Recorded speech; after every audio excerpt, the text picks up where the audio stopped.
Hello and welcome back to the highlights of RAF Clearing Live, brought to you by Not Going to Uni. We've got several panel discussions ahead, looking at all the opportunities available to you within the RAF after this results day. Sit back and enjoy.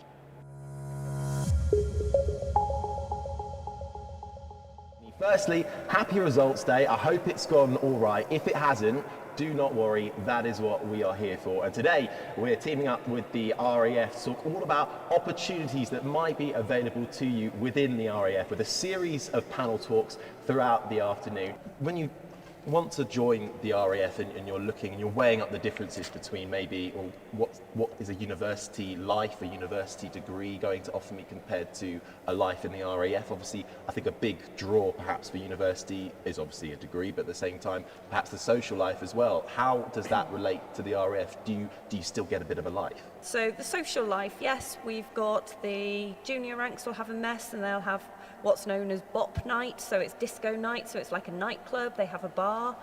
We have the sergeants and warrant officers mess and the officers mess. Both of those will have dining in nights, which are just big functions, banquets. They'll have summer balls, they'll have Christmas draws, which is again like a winter ball. They'll have just great big five-course banquets, a bar, which is heavily subsidised. So yeah, we've got over 60 roles in the RAF, and everything is from 0 GCSEs right up to 5 GCSEs to 5 GCSEs to A levels, to then up to a degree for the 7 roles. The roles vary from engineers, because the pilots, believe it or not, do break the aircraft. So we have to have our engineers to fix them. We've got the avionics engineers or aerosystems engineers who will fix the aircraft. We've got communications engineers who will do all the computer-based things. Believe it or not, we do have our own photographers. You can go into the careers office and talk to staff, but the actual application process starts online. And it's like, because we have some questions people ask about certain medical conditions or learning difficulties or anything like that. So don't let it put you off, apply. Because we do have stringent regulations for people joining, but you won't find out until you apply. Doesn't cost anything, you're not committed, just apply and then see where that takes you from there. Very pleased to say Ryan Hall is joining me for this one, a current apprentice, to talk about all about the apprenticeships that are on offer. You said you're 20, right? Yeah. So you're not going to be that much older than some of the people watching this who are getting their results today and thinking about their plans for the future.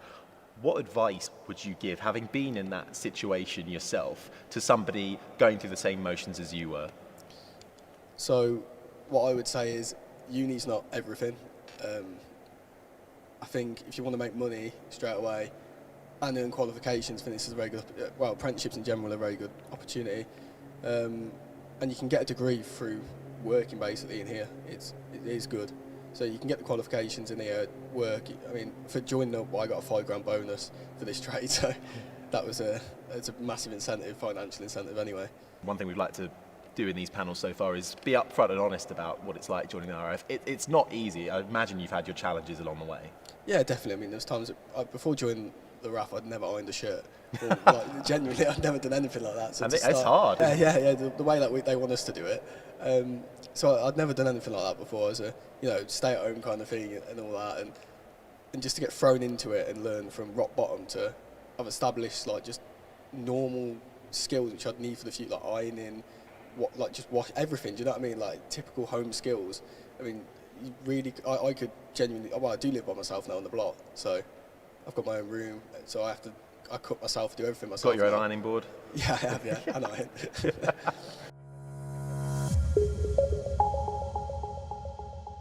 So, can we actually break it down into?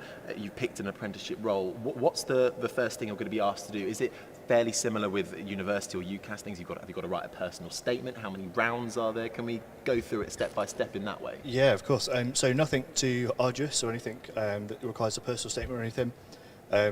We'll send you a number of requests for information, so things like your national insurance number, or just basic pieces of information that we need to collate your application, really.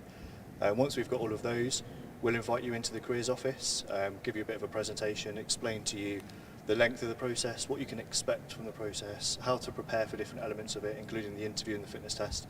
And we'll also likely put you through your aptitude assessment the same day. Sorry. The aptitude assessment itself, it's 6 short psychometric tests measuring different parts of your cognitive capacity, essentially. Some are verbal reasoning, there's numerical reasoning. A couple of them are geared more towards technical trades. So if you're interested in any of the engineering branches that we have apprenticeships for, there's electrical and mechanical comprehension tests too. Then once we've got those scores, we look to make sure you've scored for the trade that you want, and then we continue the process towards the interview from there.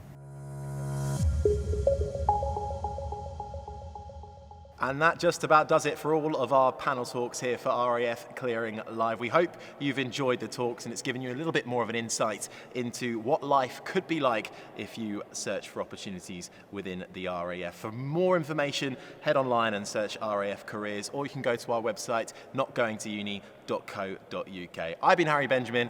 I'll see you next time. Bye-bye.